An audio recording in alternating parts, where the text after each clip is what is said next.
요한계시록 강의 오늘 45번째 시간입니다. 오늘은 음료의 세상 첫 번째 시간, 음료의 세상 첫 번째 시간으로 제가 말씀을 듣겠습니다. 자, 요한계시록을 간단하게 다시 한번 정리를 해보고 넘어가겠어요. 왜냐하면 이제 17장부터는 또 다른 내용으로 넘어가기 때문에. 자, 요한복음을 한마디로 정의하면 뭐라고 그런다고요? 말세를 사는 성도들의 이야기다. 말세를 사는 성도들의 이야기. 그래서 요한계시록은 우리에게 이렇게 외치고 있어요. 말세는 전쟁이다 하고 말이죠. 따라합시다. 말세는 전쟁이다. 말세는 전쟁이다. 네. 말세는 전쟁이란 말이에요. 전쟁. 그러니까 우리 마음이 말세를 사는 성도들은 우리 마음이 어디가 있어야 돼요? 지금 전쟁터에 가 있는 거예요. 전쟁터. 어디 저 시장터에 가 있고 놀이터에 가 있고 어디 저 캠핑 가 있는 게 아니고 전쟁터에 가 있다는 거예요. 자, 말세가 언제부터 언제까지라고요? 예수님의 초림부터 예수님이 다시 오실 재림 때까지 그 전 기간을 말세 이렇게 말해요. 그리고 예수님이 이 땅에 재림하심으로써 세상이 끝나는 것을 종말 이렇게 말한다고 그랬어요. 그래서 계시록은 예수님의 초림부터 다시 오실 재림 때까지 그 기간에 살고 있는 성도들은 야, 너희들 지금 전쟁터야. 전쟁터에 살고 있는 거야. 그 얘기를 해주고 있다는 거죠. 그런데 재미있게도 계시록은 이 말세를 이중적으로 쓰고 있다고 그랬죠.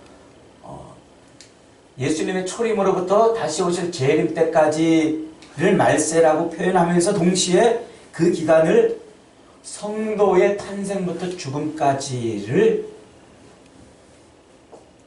이 말세라고 이렇게 쓰고 있단 말이에요. 성도의 탄생. 우리가 엄마 뱃속에서 응애하고 태어나는 그 순간부터 육신의 죽음을 맞는 그 순간, 그때는 언제예요? 우리가 주님 앞에 서는 때란 말이에요. 이 세상을 끝내고 주님 앞에 서는 그때. 그러니까 우리 전 인생, 일생을 말세라고 보고 있어요. 말세. 이 굉장히 중요한 개념이에요. 나중에 이제 우리가 저 19장하고 20장에 가면은 이 말세의 개념이 한 번 더 업그레이드 돼요. 업그레이드 돼. 그래서 언제부터 언제까지가 말세인지 한 번 더 업그레이드해서 설명을 해주는데, 이 말을 다시 한번 잘 곱씹어 보세요. 성도의 태어남부터 죽을 때까지. 네. 그러니까 죽는다는 것은 곧 이제 하나님 나라에 들어간다는 거예요. 요 기간을 말세라고 이렇게 보는데, 다른 성경들, 구약 성경이나 혹은 신약 성경들, 다른 성경들은 이 기간을 일컬어서 뭐라고 표현하냐면 하나님의 나라 이렇게 표현해요. 이 말을 지금 들으면 헷갈리니까 이건 뒤에 가서 이제 19장, 20장에 가서 설명합니다. 어쨌든 이 말세를 뭐라고 표현한다고요? 하나님의 나라 이렇게 표현한단 말이에요. 하나님의 나라. 자, 그래서 성도는 지금 저와 여러분이 성도잖아요. 그러니까 저와 여러분은 지금 말세를 살고 있는 거예요. 그러니까 말세를 살고 있으니까 뭐 하란 말이에요? 전쟁터에서 정신을 바짝 차리고 그 싸움을 싸워야 된단 말이에요. 전쟁터에서. 마귀가 끊임없이 우리를 쓰러뜨리고 우리를 죽이려고 그래요. 죽이려고 해요. 그런데 그 전쟁이라는 것은 눈에 보이는 총을 쏘고 폭탄을 터뜨리는 실제적인 전쟁이 아니라 이것은 영적인 전쟁이에요. 영의. 즉 다른 말로 말하면 마귀가 우리를 하나님에게서 떼어놓고 하나님과 상관없이 살게 하고 이 땅에 있는 교회들로 하여금 주저앉아 스스로 무력화되고 교회가 세상에서 사라지게 만드는 그런 싸움을 하는 거예요. 그러니까 이 세상의 모든 악한 영들이, 마귀의 힘을 가진 악한 세력들이 교회를 무너뜨리려고 그러고 성도들을 핍박하는 거예요. 우리 신앙을 핍박하는 거예요. 그리고 그 핍박이 안 되면 뭐 한다고 그랬어요? 유혹한다고 그랬죠. 유혹. 그 유혹도 여러 가지로 유혹해요. 이적과 기적으로 유혹하고, 혹은 돈으로 유혹하고, 또 권력으로 유혹하고, 이런저런 것들로 막 유혹해요. 그 유혹의 목적은 뭐예요? 이제 마귀가 그렇게 우리를 공격하는 목적은 뭐예요? 하나님 없이 살게 하려고 그러는 거예요. 믿음을 갖지 않고 하나님과 상관없는 그런 삶을 살게 공격한단 말이에요. 그게 영적 전쟁이에요. 거기에 대해서 우리는 어떻게 하라고요? 믿음을 붙들으란 말이에요. 믿음을 온전히 붙들고 이 말세를 버텨내야 된단 말이에요. 어떠한 핍박 속에서도, 어떠한 풍랑과 환난과 시련과 역경과 고난과 고통 속에서도 믿음을 잡고 살아야 된다. 어떠한 유혹이 뭘로 유혹해도 사탕으로 유혹하고, 밥으로 유혹하고, 돈으로 유혹하고, 성으로 유혹하고, 그 어떤 것으로 유혹을 해도 그 모든 쾌락과 유혹으로 우리를 믿음의 길에서 벗어나게 할지라도 믿음을 붙들어야 된단 말이에요. 믿음을 포기하면 안 돼요. 이 싸움을 싸우는 중에 있다는 거예요. 이 싸움을 싸우는 중에. 그러니까 이 말세 기간 동안에 그런 일들이 계속되는 거예요. 우리 성도들의 삶 속에서 그런 일들이 계속 벌어져요. 목적은 뭐? 하나님에게서 우리를 떼어놓는 거예요. 믿음으로 포기하게 살고, 믿음을 포기하고 살게 하고, 하나님 없이 살게 하고, 기도하지 않게 살고, 성경 읽지 않고, 예배드리지 않고, 그렇게 살게 만드는 거예요. 그렇게 살게 만드는 거예요. 그래서 그 전쟁을 잘 싸우라는 거예요. 이 전쟁이 뭔지만 알아도 벌써 우리가 말세를 어떻게 살아야 되는지 감이 좀 잡히지 않습니까? 자, 계시록은 그래서 이 말세, 예수님의 초림부터 다시 오실 재림 때까지 이 전 기간을 말세라고 그러면서 동시에 우리가 태어나서부터 죽을 때까지, 즉 주님 앞에 설 때까지 전 기간을 말세라고 그런다고 그랬죠? 그 말세를 이렇게 은유적으로 표현했어요. 어떻게 표현했냐면요. 말세는 한때 두때 반때이다. 말세는 전쟁이다. 말세는 출애굽이다. 말세는 추수다. 말세는 혼인잔치다. 말세는 하나님 나라다. 말세는 천지창조다. 이렇게 은유적으로 표현했어요. 은유라는 말을 앞에서 계속 여러 번에 설명을 했기 때문에 이제 잘 이해하실 거예요. 은유가 뭐예요?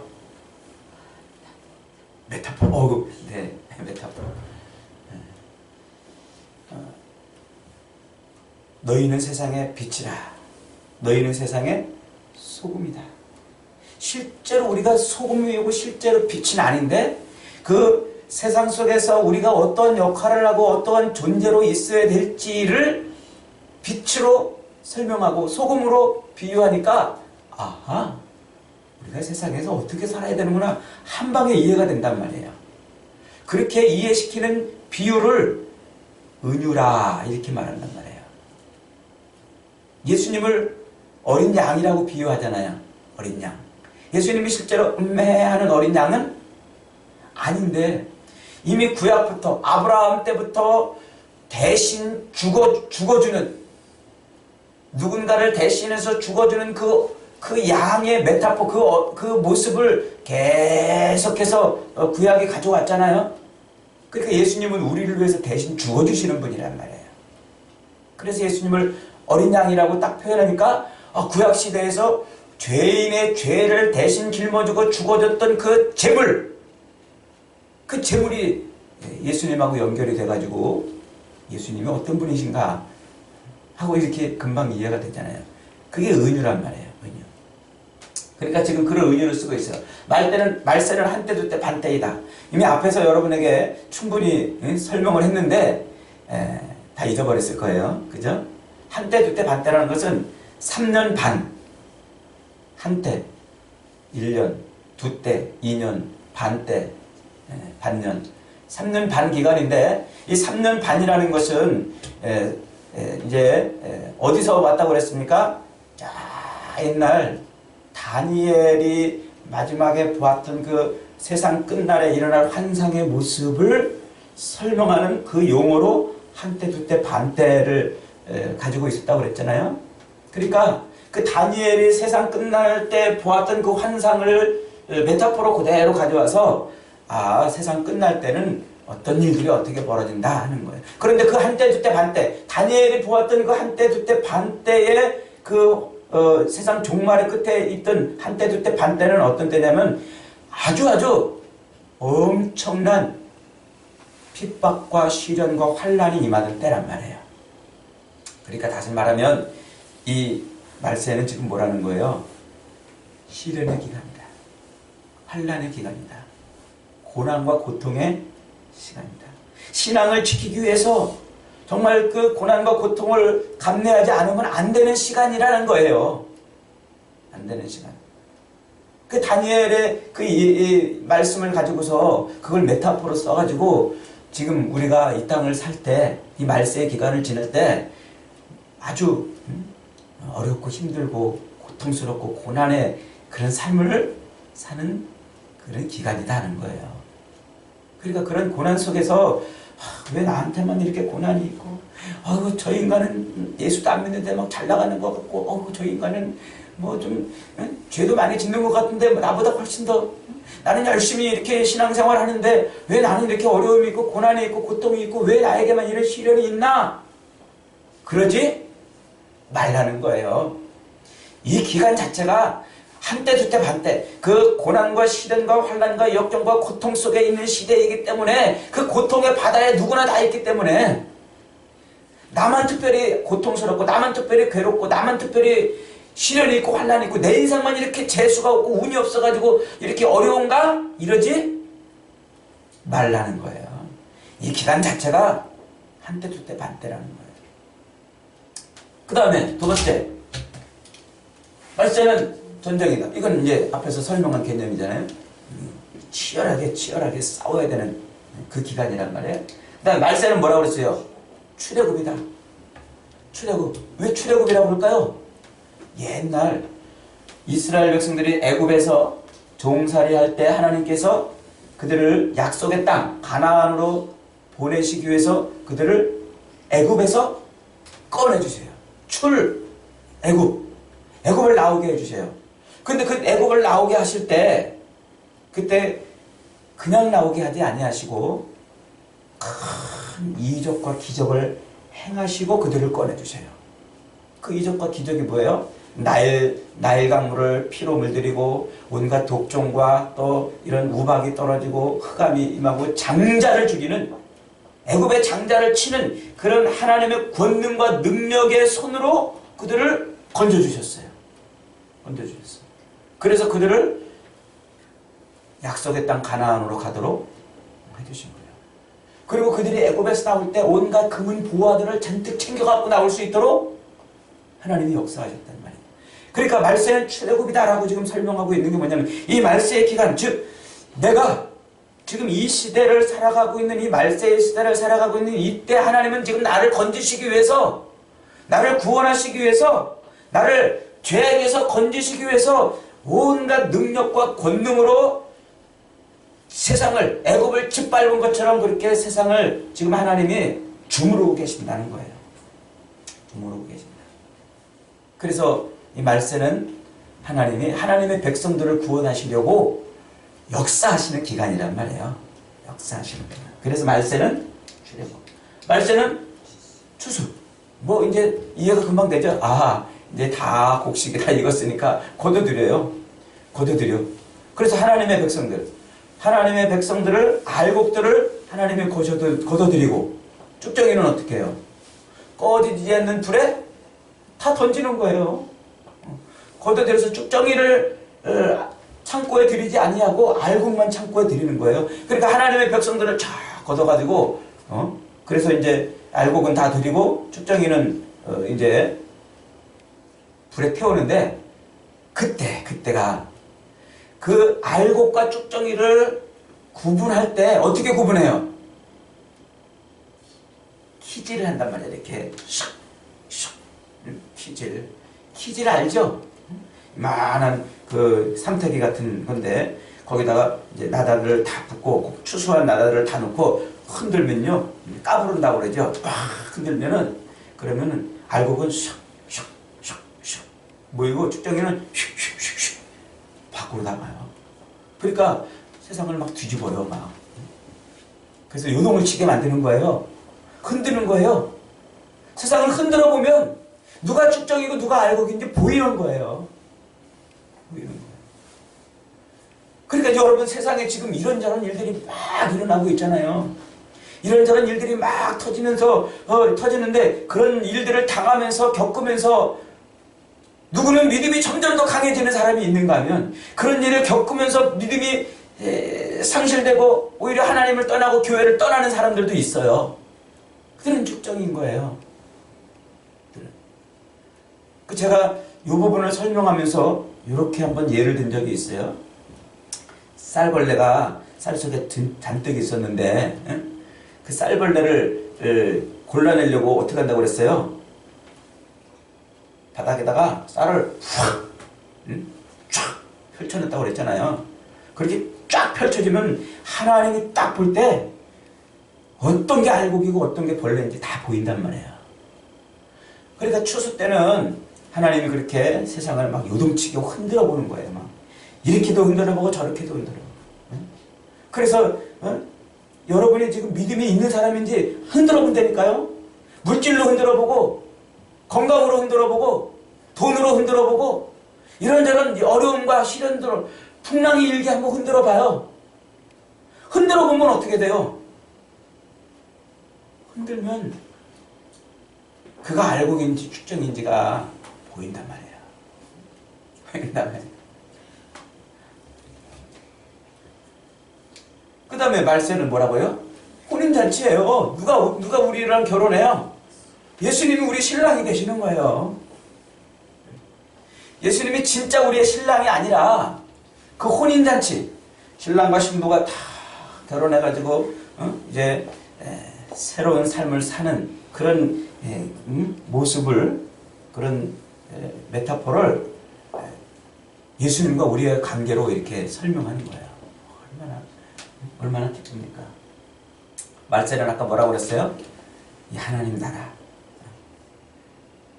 자, 하나님 나라 할 때, 나라라고 할 때 중요한 요소 세 가지가 있다고 그랬죠? 나라를 정의할 때 중요한 요소 세 가지. 첫째가 뭐예요? 국민이 있어야 돼. 국민이. 그 다음에 두 번째가 땅이 있어야 돼. 땅. 그 다음에 세 번째가 주권이 있어야 돼. 하나님 나라도 마찬가지예요. 하나님의 백성이 있어야 돼. 하나님을 믿는 하나님의 백성들이 있어야 하나님 나라의 요소가 하나 딱 생기는 거예요. 그 다음에 하나님 나라 백성이 있으면 그 다음에 하나님의 땅이 있어야 땅. 하나님의 백성들이 사는 땅. 그 다음에 세 번째로 뭐라고 그랬어요? 주권. 주권. 대한민국이 옛날에 일제시대 때 왜 나라로 인정받지 못했어요? 땅도 있고 한반도 땅도 있었고 그 한반도에 살고 있는 조선인들도 다 있었는데 왜 인정을 못 받았어요? 주권을 누가 가지고 있었어요? 일본이 가지고 있었어요.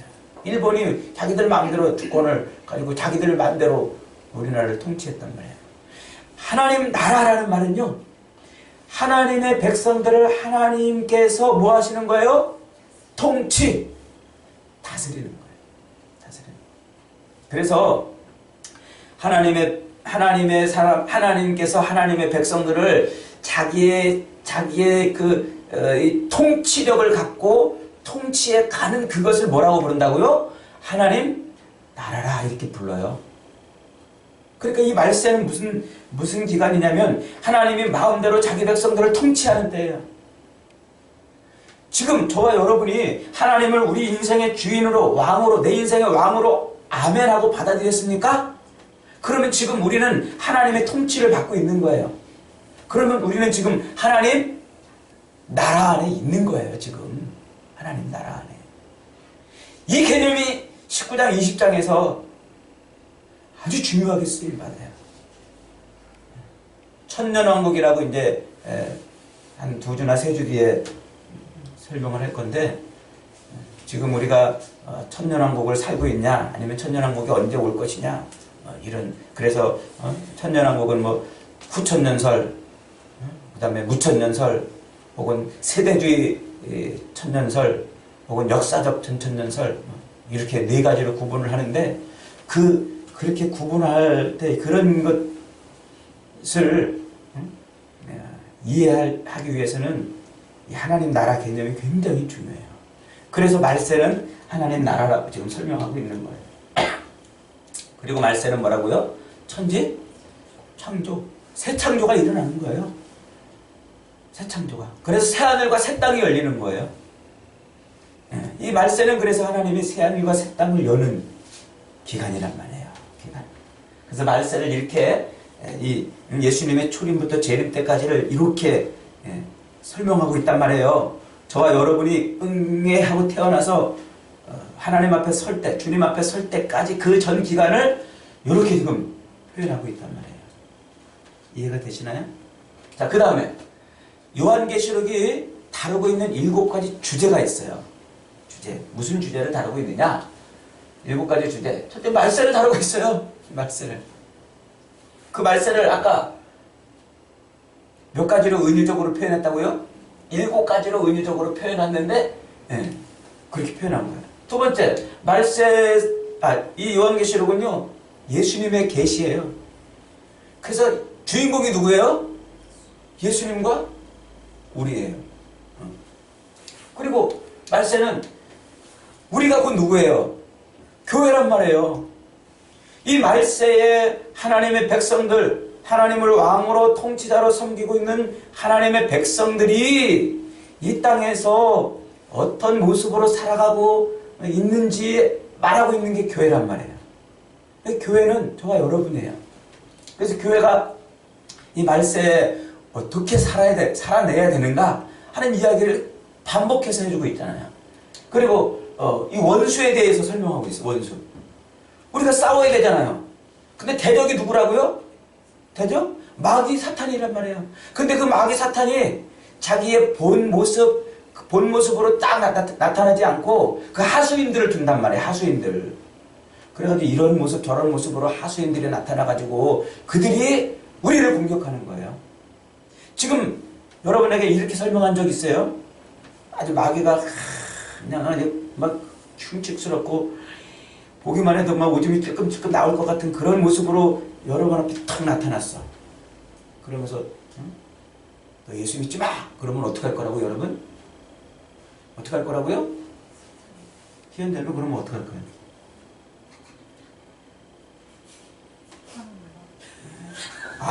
네. 틀림없이 그럴 거예요. 아주 흉측하고 끔찍스러운 모습으로 나타나가지고 너 예수 믿지 마 그러면 이러고 도망가지 않고 저기 사탄이구나 하고 야 이 사탄아 물러가라 예수의 이름으로 명하노니 사탄아 물러가라. 아멘. 그걸 누가 안다고요? 아니 마귀가 알아. 그래서 마귀가 광명한 천사의 모습으로 과장하고 이게 마귀인지 아닌지 헷갈리게 도무지 알아차릴 수 없는 그런 모습으로 등장하고 가면을 쓰고 등장하고 하수인들을 대리시켜가지고 등장시킨단 말이에요. 그러니까 이게 마귀인지 아닌지 그걸 모르는 거야. 그러니까 끌려가, 넘어져, 찔려, 쓰러져, 한 대 맞고 허우적거리게 한단 말이에요. 그 원수의 정체가 뭐라고 지금 뭐냐고 지금 계시록이 반복해서 설명하고 있단 말이에요. 반복해서. 오늘 우리가 읽은 이 17장도 그 얘기를 해주고 있는 거예요. 이 원수가 누군지, 이 마귀의 정체가 뭔지를 설명하고 있어요. 그 다음에 종말을 다루고 있잖아요. 예수님이 딱 오셔서 세상이 어떻게 끝날 것인가. 백마탄 왕자님이 딱 등장한단 말이에요. 그 백마탄 왕자가 누구예요? 그분이 예수님이에요. 계시록이 예수님을 백마탄 왕자로 설명해요. 어린 양이라고 표현도 하지만 백마탄 왕자로. 백마탄 왕자가 앞에 탁 나타나. 얼마나 좋아요. 기대가 되지 않습니까? 그리고 그 백마탄 왕자가 우리한테 딱 오는 그 순간 구원이 완성된다는 얘기예요. 그게 곧 구원이 완성되면 그게 곧 뭐라고요? 그게 곧 하나님의 나라가 완성이 되는 거예요. 그래 예수님이 이 땅에 딱 다시 오시는 재림, 다시 오실 때까지는 하나님의 통치가 이루어지고 있지만 완성된 하나님의 나라가 아니기 때문에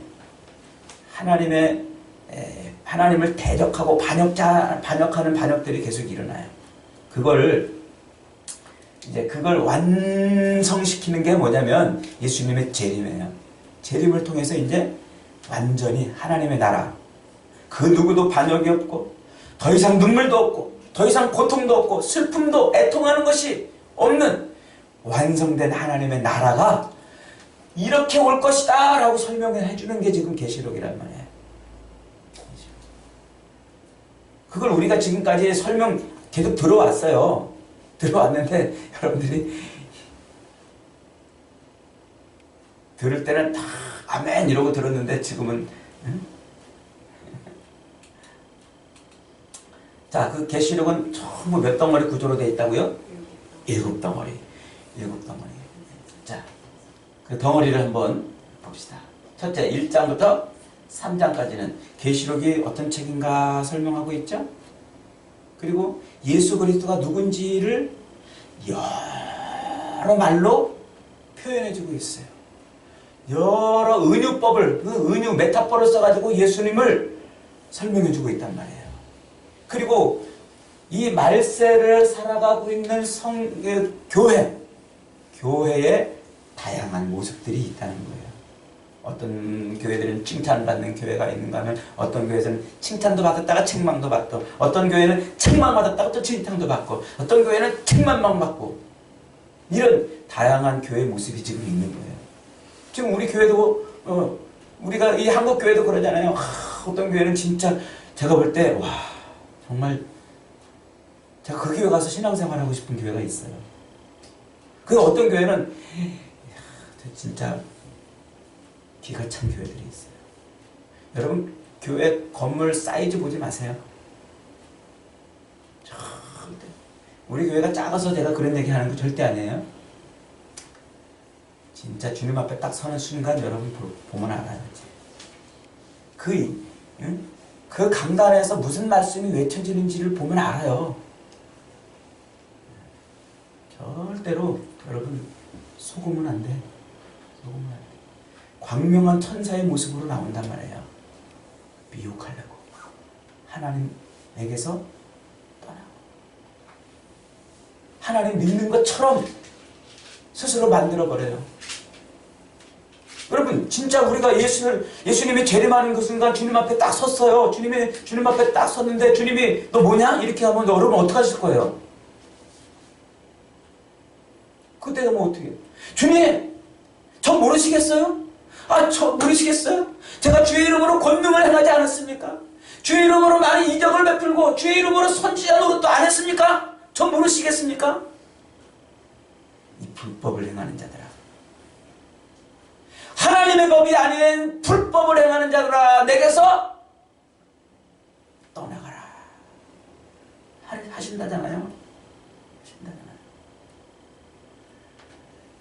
교회는 하나님의 법이 통치하는 곳이에요. 그게 주권이에요. 하나님의 주권이에요. 하나님의 법이 통치해야지. 인간의 법이 아니고 세상의 법이 아니고 하나님의 법이 살아있어야 돼요. 그게 좋은 교회냐 나쁜 교회냐 그걸 이미 계시록 2장 3장에서 보여주고 있잖아요. 보여주고 있잖아요. 하나님의 법이 살아있는 교회인지 인간의 법이 살아있는지 세상 법이 살아있는지 어떤 교회가 그런 교회인지를 2장 3장에서 보여주고 있잖아요. 그걸 지금 얘기하는 거예요. 그 다음에 두 번째 4장 5장은 본론의 첫 번째 머리예요. 요한이 눈을 딱 들어봤더니 하늘이 쫙 열리고 하나님이 어디에 앉아있어요? 보좌에 앉아있어. 실제로 무슨 의자에 앉아있는 게 아니고 온 천지만물 세상에 충만한 하나님의 영광을 본 거예요. 세상이 로마 황제가 다스리는 줄 알았더니, 세상에 돈이 세상을 지배하고 있는 줄 알았더니, 세상에 이런저런 것들이 세상을 지배하고 있는 줄 알았더니 누가 세상을 통치하고 있어요? 하나님이 통치하고 있는 걸 본 거예요. 그리고 5장에는 그 어린 양이 누구라고 그랬어요? 이미 구약에서부터 반복해서 대신 죽어준 그 어린 양의 이미지가 누구에게로 입혀지는 거예요? 예수 그리스도. 그리스도가 어디에 서 있어요? 그 하나님 보좌 우편에 딱 서가지고 뭘 받아들였어요? 두루마리를 탁 받는 거예요. 그 두루마리가 뭐예요? 하나님의 뜻이 기록되어 있는 두루마리란 말이에요. 그걸 쫙쫙 펼치는 순간 인을 하나 쫙 펼치고 두 번째 인 탁 떼고 할 때 하나님의 뜻대로 세상에 일이 쫙쫙쫙쫙 펼쳐져 가고 있는 그런 거예요. 자, 그 다음에 6장부터 16장까지 계시록의 몸통이란 말이에요. 몸통. 이 6장부터 16장까지는 딱 세 가지 이야기를 하고 있다고 그랬죠? 첫째는 인의 심판, 인의 재앙. 두 번째는 나팔 심판, 혹은 나팔 재앙. 세 번째는 대접 심판, 혹은 대접 재앙. 그러니까 어린 양이 인을, 그 두루마리를 7개 인이 뻥뻥뻥뻥뻥 찍혀져 있는 그 두루마리를 받아가지고 그 인을 하나 촥 뛰니까 거기서 뭐 흰말이 나오고 어쩌고저쩌고 두 번째 탁 뛰니까 청황색 말이 나오고 어쩌고저쩌고 붉은 말이 나오고 어쩌고저쩌고 뭐 검은 말이 나오고 어쩌고저쩌고 이러면서 세상에 어떤 일들이 펼쳐졌잖아요. 그죠?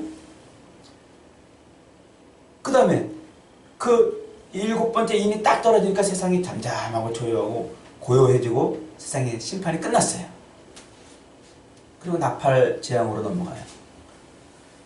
7나팔, 첫 번째 나팔이 빰빠라빰 하고 불 울려 퍼지니까 세상에 어떤 일이 벌어졌잖아요. 두 번째 나팔이 빰빠라빰 하고 울려 퍼지니까 또 세상에 무슨 재앙들이 막 쏟아졌잖아요. 전염병도 있고 막 전쟁도 일어나고 기근도 일어나고. 그래서 7번째 나팔에 짠 울리니까 세상이 우박이 팍 떨어지고 세상이 끝났어요. 끝났어요. 그 다음에 이 대접재앙. 그 대접은 하나님의 심판을 담은 대접이라고 그랬죠.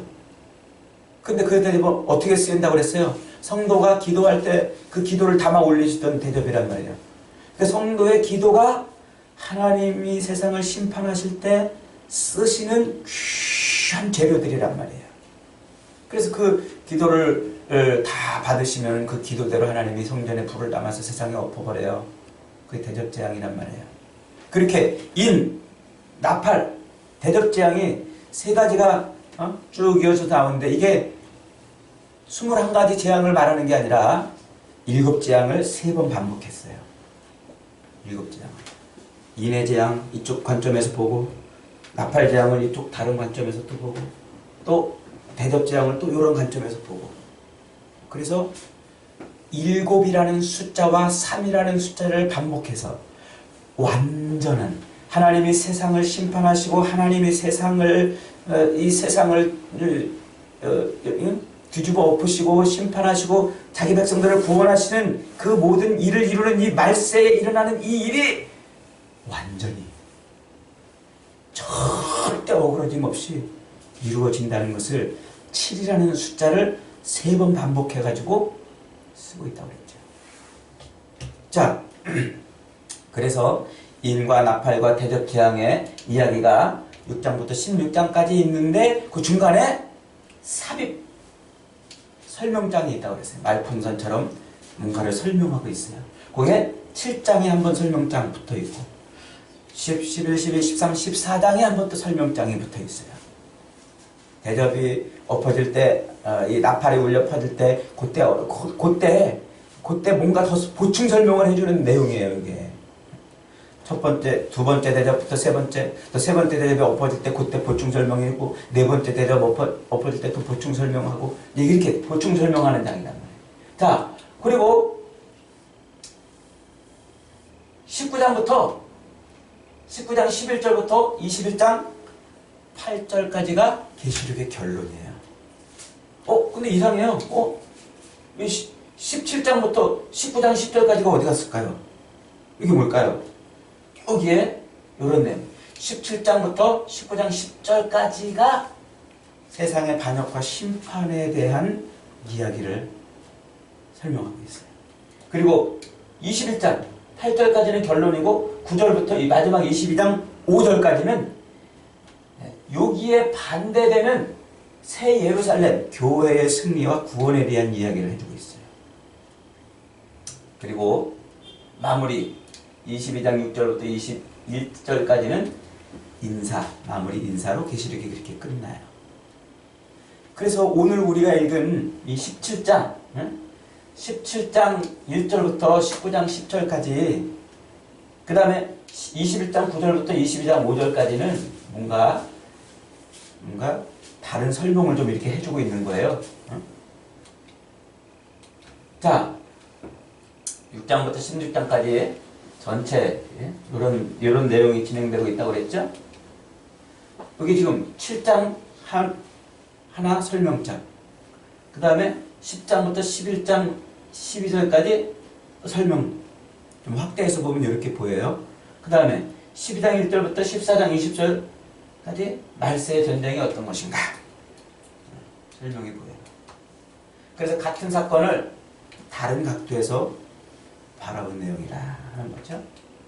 자, 그러면 여기가 지금 뭐냐? 17장 1절부터 19장 10절까지, 그 다음에 21장 9절로 22장 5절까지 결론을 사이에 두고 양쪽에 지금 바벨론을 멸망시키시고 심판하신다는 내용과 교회가 끝내 승리한다는 내용을 담고 있는데 이게 지금 뭐냐?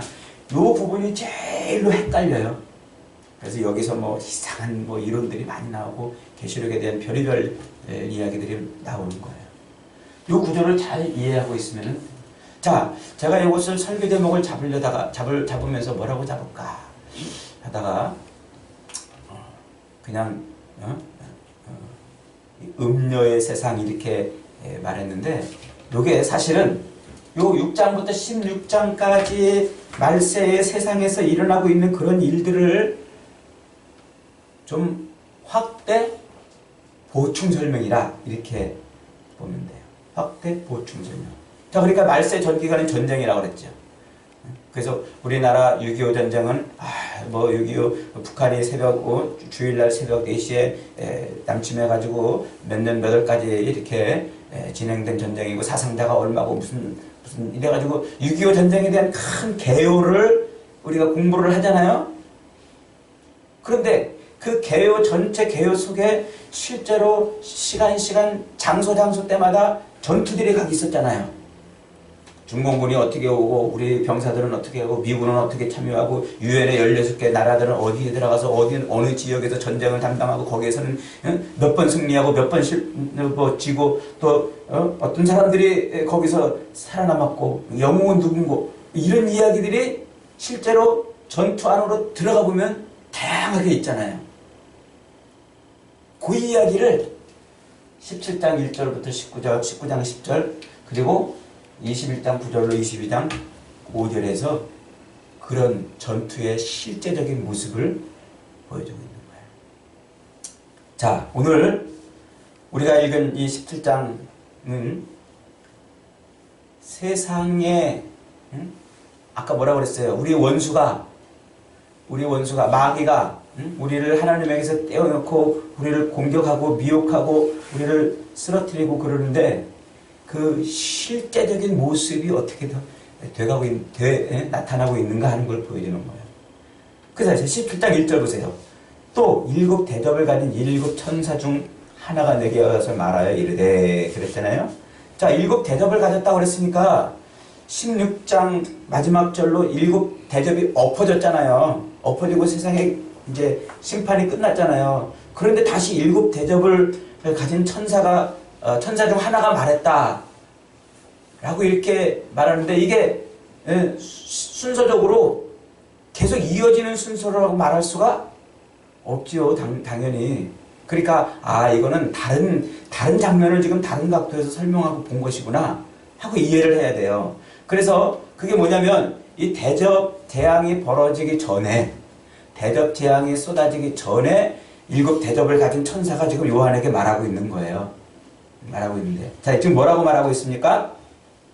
내게 말하여 이르되 이리로 오라. 많은 물 위에 앉은 큰 음녀가 받을 심판을 내게 보이리라. 많은 물 위에 뭐가 앉았다고요? 음녀가 앉았다 그랬어요. 음녀가 앉았다. 자, 이 많은 물이라는 것은요, 이제 뒤에 가서 우리가 오늘은 시간이 많이 가서 설명이 다 안 되고 다음 시간에 더 설명합니다만, 열국, 모든 백성, 모든 나라를 의미해요. 그러니까 음녀가 어디에 앉은 거예요? 온 나라, 온 세상에 음녀가 온 세상을 딱 이렇게 지배하고 앉아 있는 거예요. 그 음녀가 뭘까요? 음녀의 정체가 바로 바벨론, 바벨론이라 이렇게 말해요. 17장 18절에 보니까 내가 본 그 여자는 땅의 왕들을 다스리는 큰 성이라. 큰 성은 곧 바벨론을 말하죠. 그런데 이 바벨론은 뭐냐면 앞에서도 이미 몇 번 잠깐 설명했습니다마는 하나님을 대적하는 자들을 통칭해서 설명하는 말이었죠. 하나님 이스라엘을 대적하던 그 나라를 이미지를 갖다가, 그러니까 무슨 얘기예요? 지금 세상은 누가 지금 이렇게 눌러 지배하고 있어요? 음녀가 세상을 탁 지배하고 있어. 음녀가 세상에 탁 눌러 앉았어. 그런데 그 음녀가 마시는 술이 있어요. 첫째는 성도들의 피를 마셔. 엄청나죠? 그 2절에 보세요. 땅의 임금들도 그와 더불어 음행하였고 땅에 사는 자들도 그와 더불어 음행의 포도주에 취하졌다 그랬어요. 그래서 그 음녀가 성도들의 피를 마시고, 그리고 또 뭐를 마셔요? 자기가 마시는 음행의 포도주가 또 있어. 그 두 가지가 음녀가 마시는 술인데 그거를 땅의 임금들한테도 줘.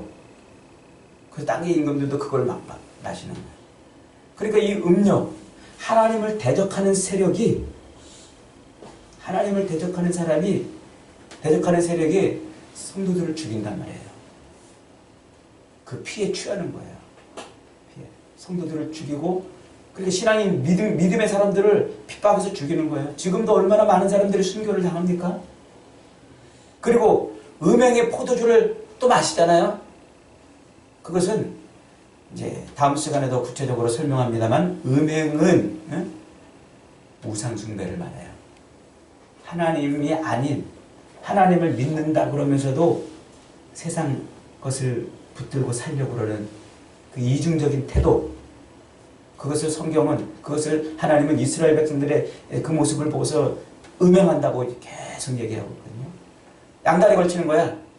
하나님과 세상을 겸하여 섬기는 것. 그것은 음란한 짓이라고 말한다고요. 그래서 바람난 여인처럼, 바람난 여인. 자기 남편은 하나님인데 그 하나님만 섬겨야 되는데 엉뚱한 세상을 살아가기 위해서 필요한 것들을 공급해주는 그 엉뚱한 남자에게 가는 것 같은 모습으로 이스라엘을 책망하잖아요. 그게 음행이에요. 우상을 섬기는 것. 양다리 걸쳐서 하나님과 세상을 겸하여 섬기려고 그러는 그렇게 음녀가 한단 말이에요. 음녀가. 세상에 하나님을 대적하는 세력들이. 사랑하는 여러분, 지금 우리가 그런 시대에 살고 있단 말이에요. 그래서 때로는 성도들을 뭐 한다고 그래요? 핍박하고 성도들의 피를 취하려고 그래요. 그리고 때로는 음행을 하게 한단 말이에요. 하나님과 세상 양다리 걸치게 한단 말이에요. 그런 일을 누가 하고 있어요? 이 음녀가 지금 하고 있는데 우리는 그 속에서 지금 살고 있어요. 그 속에서. 그러니까 정신 차려야 되겠죠. 어떻게 세상을 살아야 될지 우리가 알아야 된다는 말입니다. 여러분, 우리를 위해서 피 흘려 죽으신 십자가에서 피 흘려 죽으신 예수 그리스도, 그분만 붙들면 세상을 이기는 줄 믿습니다. 그분과 더불어 있으면 그 어떤 마귀의 공격, 음녀의 공격, 그 어떤 공격도 능히 막아내고 승리할 줄 믿습니다. 저와 여러분이 그런 승리를 누리는 복된 인생들 다 되시기를 주님의 이름으로 축원합니다.